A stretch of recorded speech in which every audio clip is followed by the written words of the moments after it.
Today is my birthday. Thank you for the blessing in my life, my family, my parents. In Jesus' name. In Jesus' name. I am 2 years old. Lord Jesus, thank you. Thank you. Thank you. Thank you. Thank you. My mother. Amen. Amen. Mother. Amen.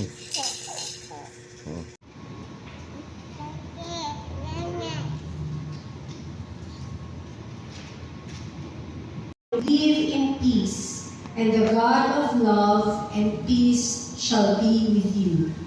Greet one another an holy kiss.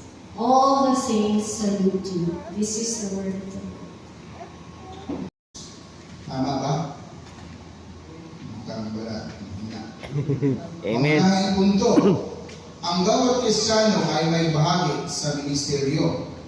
So, bawat Kristiyano, so we call ourselves Christians. So, if we call ourselves Christians, ito po yung mga examples, no? Mga bahagi sa ministeryo. So, examples, preaching. Preaching. So, kabalo ko, empowered naman sa Holy Spirit so we can also share the gospel of God. Amen?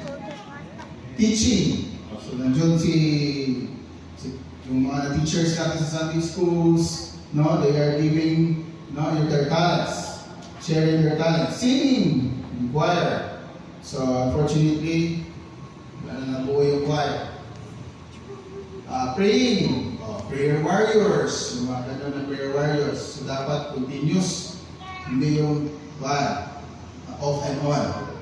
Encouraging and serving. So, encouraging and serving. So, marami, no? Diba? Kung ano kasi, iba natutulungan tayo sa isa't isa. Especially, dito na church mismo, no? Tulong ganit tayo ng hindi dito na church, ano na dito sa church, right? So, malaga ang bawat membro sa katawan ni Kristo. So, in application, huwag nating hayaan ilan lamang ang magdala ng lahat ng gawain sa simbahan. Kailangan ang pagtutulungan. So, makikita naman natin, no? A progressive church means very active ang lahat. Tutulungan.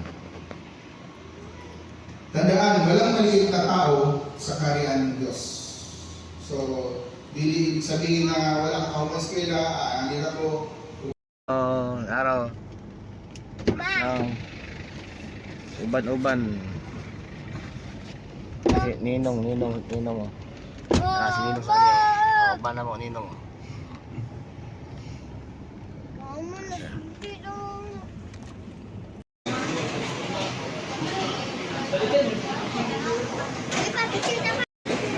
Balik na. Pagkino.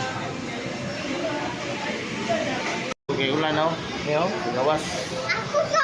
Sige, ulan. Sa video. Sipon mo. Sipon mo. Oh.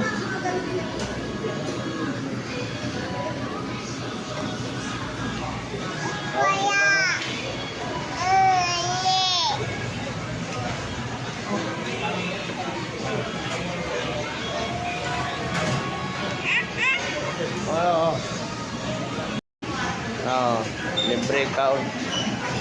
Jollibee. Check.